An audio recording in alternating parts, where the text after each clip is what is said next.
नमस्कार।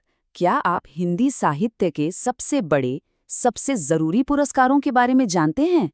आज हम इन्हीं पर एक नजर डालेंगे और हाँ, कुछ ऐसा सीखेंगे जो आपको हमेशा हमेशा के लिए याद रह जाएगा। और ये मेरा वादा है, ये वीडियो खत्म होते होते आप इन 6 प्रमुख पुरस्कारों को सिर्फ 30 सेकंड में याद कर लेंगे। जी हाँ, सिर्फ 30 सेकंड में। पर कैसे?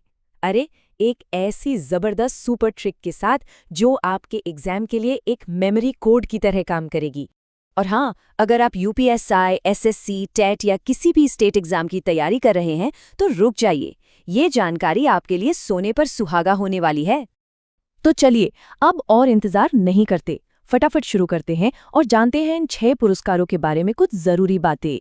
लिस्ट में सबसे पहले है भारत के सबसे बड़े साहित्यिक सम्मान ज्ञानपीठ पुरस्कार।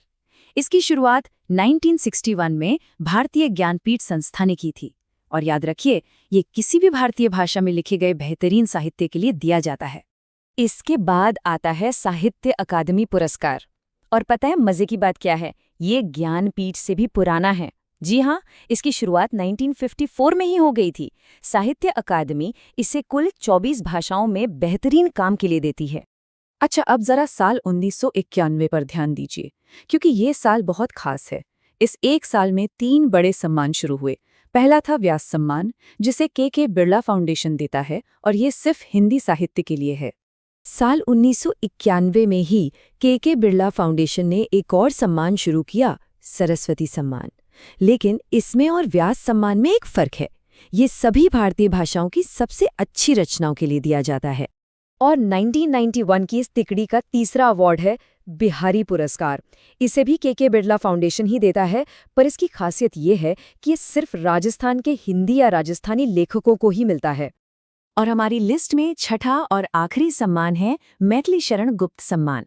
ये पुरस्कार हिंदी साहित्य में किसी लेखक के जीवन भर के योगदान को सम्मानित करने के लिए दिया जाता है। तो ये तो हो गए हमारे 6 पुरस्कार और उनसे जुड़ी जरूरी जानकारी। अब तैयार हो जाइए उस वादे को पूरा करने के लिए, वो ट्रिक जिससे ये सब आपको चुटकियों में याद हो जाएगा। आपको सिर्फ ये 6 शब्द याद रखने हैं। ध्यान से सुनिए। ज्ञान, व्यास, सरस्वती, अकेडमी, बिहारी और गुप्त। बस। और इन शब्दों से हमारी जादू की लाइन बनती है, ज्ञान से व्यास ने सरस्वती को अकेडमी में बिहारी गुप्त बताया। कितना आसान है ना?